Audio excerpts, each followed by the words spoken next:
38 years, my husband and I believed we had done everything right. We raised our daughter with piano lessons and church potlucks and summer road trips to national parks. We paid for her college tuition in full so she wouldn't graduate with debt hanging over her head the way we did.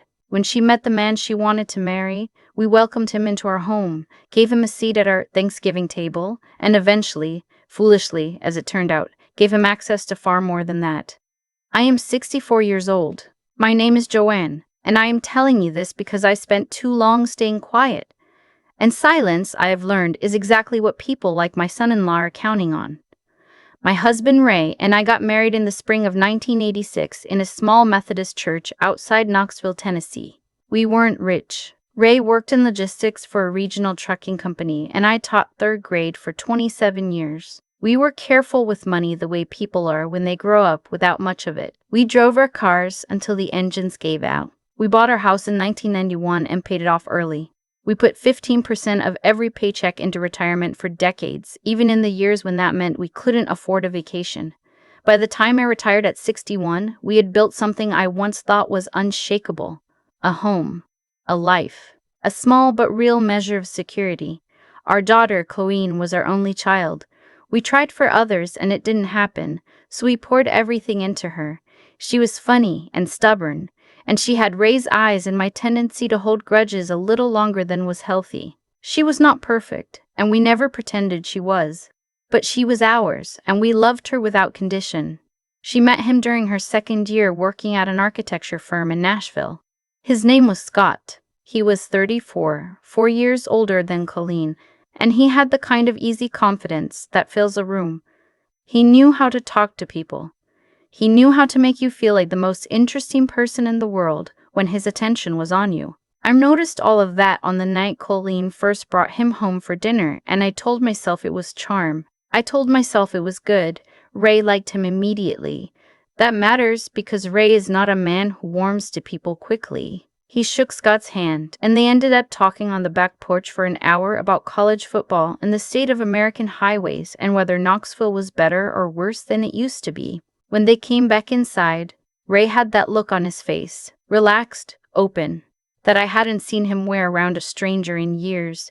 I made pot roast and peach cobbler. Scott asked for seconds of both. He helped clear the table without being asked. When we said goodnight, he hugged me and said, "Thank you for having me, Mrs. Colwell. I can see where Colleen gets her warmth." I went to bed that night thinking I had been foolish to be nervous. They married 2 years later in a vineyard outside Chattanooga. Colleen wore my grandmother's pearl earrings. I cried before the ceremony even started. Scott's family drove up from Atlanta. His mother, a quiet woman named Patrice, and a younger brother who seemed to avoid eye contact for most of the evening. I remember thinking the brother seemed uncomfortable. I filed it away and forgot about it. The early years looked fine from the outside. Colleen and Scott bought a house in a suburb of Nashville. They both worked. They had a son, our first grandchild, and Ray drove up the same weekend to be there for the birth, and didn't leave for 2 weeks because none of us could stand to be away from that baby. 2 years later, a second son. Our family felt full in a way I hadn't known to expect. Somewhere in there, the shape of things began to shift. I couldn't have told you exactly when.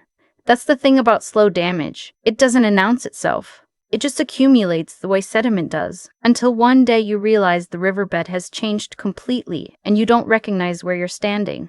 The first thing I noticed was money. Not ours, theirs. Colleen and Scott seemed to be spending in a way that didn't quite match what I knew she earned, and I assumed Scott's income had grown. He'd left the architecture firm by then and was doing something with commercial real estate investment, something I didn't entirely understand when he explained it. He used a lot of confident language about market positioning and portfolio diversification, and I nodded along and didn't ask the questions I should have asked. They took trips, nice ones. Portugal one spring, Colorado the following winter. A cruise for their 7th anniversary that Colleen mentioned cost more than our first car. I was genuinely happy for her. I told myself this was what success looked like when you were young and working hard. I told myself not to be the kind of mother-in-law who second-guessed. Then Colleen called me on a Tuesday afternoon in March, and her voice had a quality I hadn't heard since she was a teenager. That particular flatness that meant she was trying not to cry. "Mom," she said, I need to ask you something, and I need you to promise not to talk to Dad about it yet. She told me that their credit cards were maxed, that there was a line of credit she hadn't known about, that she had found statements, paper ones, that had been coming to a POP. Bots she hadn't known existed, showing debt in the low six figures that Scott had accumulated without her knowledge or consent. She had confronted him. He had cried and apologized and said it was an investment that had gone wrong, and he would fix it. She had believed him. That was 8 months before she called me. He hasn't fixed it, she said. It's worse. I sat at my kitchen table and looked out the window at the dogwood tree Ray planted when we moved in, and I felt something cold move through my chest. Have you talked to a lawyer? I asked. She hadn't. She was afraid of what it would cost. She was afraid of what it would mean. What I didn't know, what she didn't know yet either, was that Scott had already set his sights further than their own accounts. He had been watching ours. It started with small things, the way all of it started with small things. Scott began showing up to our house more frequently on his own, without calling, with explanations that sounded reasonable. He was in the area for a meeting. He wanted to drop something off. Could he use our printer? Could he grab some paperwork Colleen had left here? Ray was always glad to see him. They'd sit in the living room and watch whatever game was on, and I'd bring out coffee, and it felt normal. It felt like family. One afternoon, Scott sat down at the kitchen table and brought up something he called an opportunity. A friend of his was developing a mixed-use property in East Nashville, he said. The returns were projected to be significant. He was looking for a few private investors, people he trusted, people who would benefit. He said he wanted us to be the first ones he came to, because of what we meant to Colleen, because of what we meant to him. I looked at Ray across the table. He was listening with his hands folded. How much are we talking? Ray said. Whatever you're comfortable with, Scott said. Even $50,000 would get you into the initial round. After Scott left, Ray and I sat at that table for a long time. I told him I didn't feel right about it. I told him we had worked too hard to gamble with what we had. Ray said he didn't disagree, but maybe we should hear more details before deciding anything. We never said yes. But somehow, over the following months, the boundary I thought we had drawn turned out to be permeable. Scott came back with paperwork once and asked if Ray could sign something as a reference, just a character reference, nothing financial. Ray signed it. Scott needed to use our address for something related to the project temporarily, just while his firm's address was in transition. We said fine. He asked if he could be added to our bank account, just as a secondary contact to make it easier to route funds if we ever did decide to invest. Ray, who trusted him, said he'd think about it.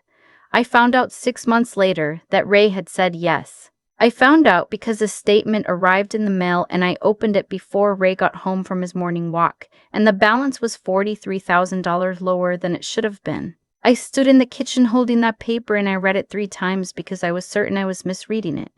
Ray didn't know how to tell me. He had thought it was going to be fine. Scott had promised the return would come within 60 days and had given him every reason to believe it was a legitimate transaction. When the 60 days passed, Scott had an explanation. When more time passed, there was another explanation. Ray had been carrying this for 4 months alone, embarrassed, hoping it would resolve itself before he had to say anything. It had not resolved itself. We called Colleen. The conversation was one of the worst of my life. Not because of what was said, but because of the silence that stretched between sentences. The kind of silence that holds years of love and years of damage at the same time. She cried.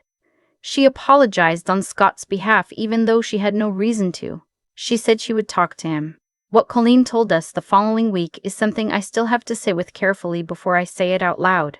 She told us that she had gone to Scott, had confronted him with everything, our money, her own accounts, the debt, the P.O. box, all of it. She told us that he had not apologized this time. He had been cold. He had told her that if she pushed this, if she involved her parents further, if she even thought about a lawyer, he would make sure she lost the boys in the divorce. He knew people, he said. He had friends who were attorneys. She would walk away with nothing. She was terrified. I could hear it in her voice, something that went deeper than sadness or anger. It was the sound of a person who had been made to feel very small by someone who was supposed to love her. "Come home," I said. "Bring the boys and come home." She said she needed more time. She said she had to think. She said she didn't want to do anything that would make it worse. I have replayed that conversation more times than I can count, wondering what I should have said differently, wondering if there were words I could have offered that would have moved something. She went back to the house that night. 3 days later, Scott called Ray. He was calm on the phone, Ray told me later, almost pleasant.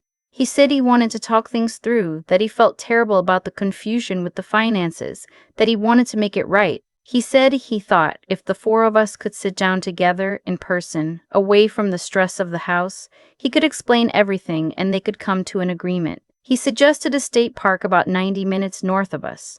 He and Colleen used to hike there, he said.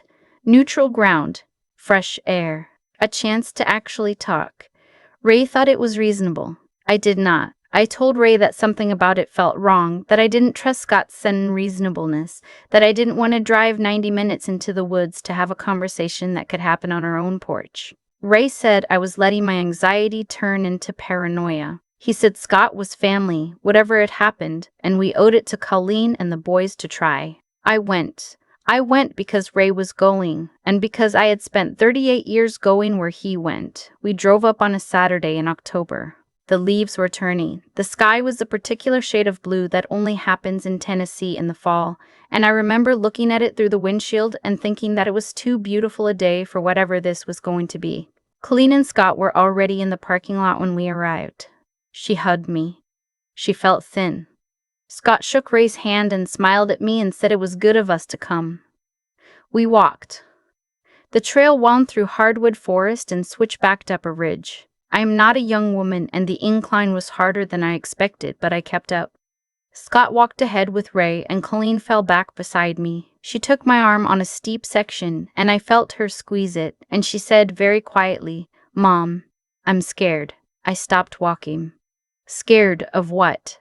I said. She looked ahead at Scott's back. She didn't answer. Before I could ask again, Scott turned around and said cheerfully that there was a lookout point just ahead with a view that was worth the climb. He wanted us to see it. He gestured for us to keep moving. The lookout was a flat shelf of rock that extended over the ridge. There was no railing. The drop on the far side was significant. I didn't look long enough to guess how far, but far enough that my stomach clenched when I stepped onto the rock and felt the exposure of it. Ray walked to the edge and looked out. He made a sound of genuine appreciation. "Beautiful," he said. Scott walked up behind him. Colleen had stopped at the tree line. I was standing to the left of Ray, a few feet back from the edge. What happened in the next few seconds is something I have described to police and to prosecutors and to a therapist and to my sister and to Colleen. And every single time, I still cannot fully account for how fast it was. Scott moved. There was a sound. Ray, I think, making a sound of surprise. And then there was no ground under my feet and I was falling.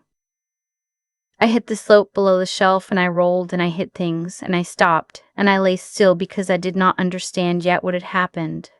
My left arm was wrong. My head was ringing. I could see sky in the tops of trees and I could hear my own breathing. Then I heard Ray, somewhere very close, hiss my name. "Joanne, don't move, don't make a sound." I turned my head very slowly. He was maybe 6 feet from me, half behind a fallen log. There was blood on his face. He was watching something above us, up the slope, with an expression I had never seen on him in 38 years of marriage. I had no word for it except animal. "He's looking," Ray breathed. "Pretend you're dead." I lay still. I controlled my breathing the way you learn to do when you've had 3 anxiety attacks in 1 year and a therapist teaches you to count. 4 in, hold 4, out 4. I stared at the sky. I heard footsteps on rock above us, and then Scott's voice, calling down, saying something I couldn't fully make out. Then quiet. Then footsteps retreating. Ray counted to what he said later was about 3 minutes. Then he crawled to me. His shoulder was separated. 2 of my ribs were cracked. My left arm was broken just above the wrist. We were approximately 40 feet below the lookout shelf, at the top of a secondary slope that then dropped again another 30 feet into a drainage. We had been lucky in a way that had nothing to do with luck. The slope was irregular, and we had caught on debris rather than tumbling the rest of the way down. Ray had his phone. We called 911. He told me to keep talking to him while we waited. He held my good hand, and I held his. And he told me later that he didn't say what he was really thinking during those 20 minutes, which was that he wasn't sure either of us was going to be okay. He just talked. He talked about the boys, our grandsons. He talked about the spring we were going to plant in the front bed. He talked about a trip to the Oregon coast we had always said we'd take, and never had. The paramedics reached us on the slope. The sheriff's department reached the parking lot before we reached the hospital. Scott was gone. Colleen was gone. Their car was gone. I want to pause here and say something about my daughter, because I know what you might be thinking. I thought it too in the first terrible hours. The truth is more complicated and more painful than simple betrayal. What investigators ultimately pieced together, and what Colleen herself told them when they found her 2 days later at her sister-in-law's house in Murfreesboro, was that Scott had told her the hike was a genuine attempt at reconciliation. That he had told her if she acted normal, if she didn't say anything to warn us, he would agree to a divorce without fighting for custody. She had been trying to protect her sons. When it happened, she ran. She ran because she was terrified of him, and because she didn't know what to do, and because she had been living under his control for long enough that running felt like the only available response. She cooperated fully with the investigation. She told them everything she knew. Scott was arrested 72 hours after we were pushed. He was at a hotel in Clarksville, and when they took him in, he was calm, which the detective who handled our case told me later was the detail that stayed with him. Not remorseful, not frantic, just calm, as if he had already calculated the next move and was waiting to play it. His attorney argued it was an accident, that the shelf was slippery, that he had panicked and left the scene in shock. The attorney was good, and I will not pretend the trial was short or simple, or that there were no days when I sat in that courtroom and wondered what it would feel like to watch it fail. It did not fail. The prosecutor had 3 things that mattered. The first was Ray's testimony, which was steady and precise in a way that Ray is when he decides something is important. He had always been a careful man, and the jury heard that carefulness. The second was cell phone records that showed Scott had researched that specific trail, that specific overlook, 11 days before the incident. The third was a conversation Colleen had with her sister-in-law, recorded on the sister-in-law's phone at Colleen's request 2 weeks before the hike. Colleen telling her that she was afraid of what Scott was capable of, that she was trying to find a way out, that she was scared for her parents. The sister-in-law had gone to the police on her own the day after the news broke. Scott was convicted on 2 counts of attempted murder. He was sentenced to 22 years. I sat in the courtroom when they read the verdict, and I felt Ray take my hand, and I thought I would feel something enormous. Relief, maybe, or vindication, or the release of something I had been holding for 2 years by that point. What I felt instead was quiet, a particular kind of quiet that isn't peace exactly, but is what you find on the other side of surviving something. Ray's shoulder required surgery. He did 8 months of physical therapy. He golfs now, badly, which he says is progress. My wrist healed, my ribs healed. We sold our house in Knoxville and moved to a smaller place outside Maryville. Partly because we needed to simplify after the financial damage, and partly because we needed, for reasons I couldn't fully articulate, a different set of walls. Colleen divorced Scott while he was awaiting trial. She and the boys live 20 minutes from us now. She's in therapy. The boys are in therapy. We have dinner together on Sunday nights, and my grandsons have learned that their grandmother makes a pot roast worth asking for seconds of, and some Sundays that is enough.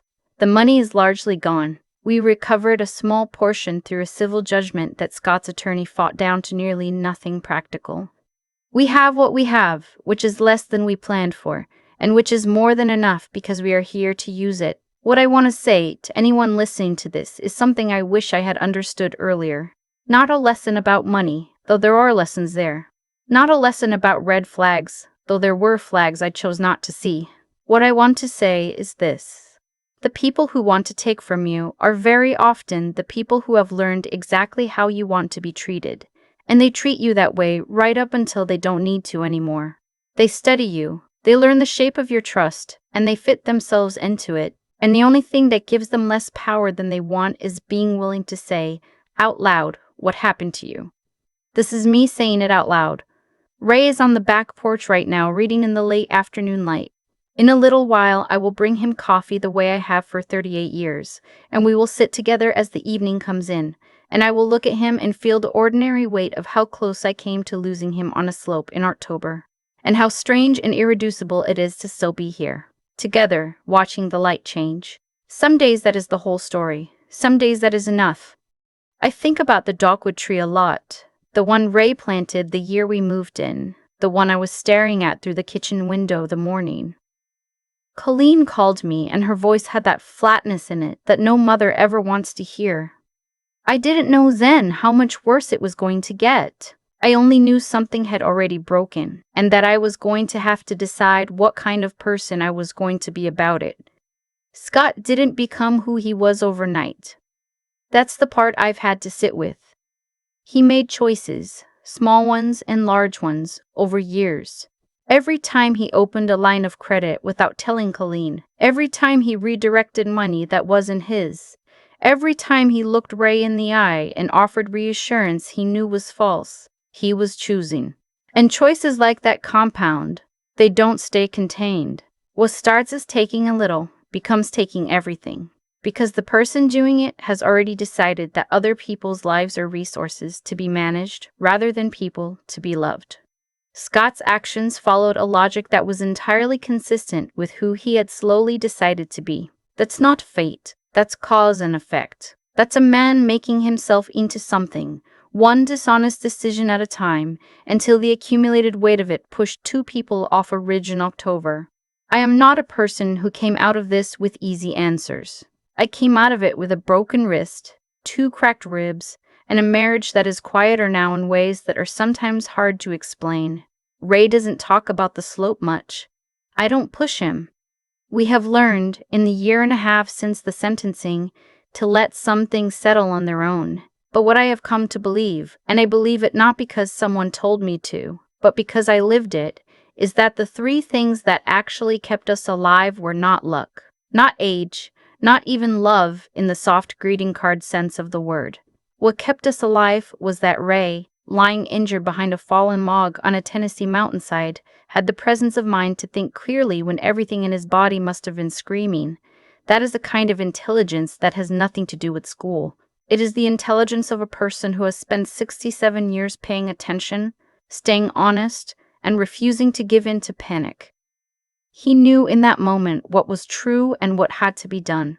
That clarity saved us. And then there is Colleen. What she did was not simple, and I am not going to pretend it was.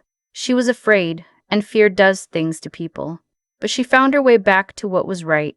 She talked to investigators. She sat in that courtroom. She told the truth about things that humiliated her and frightened her and cost her enormously.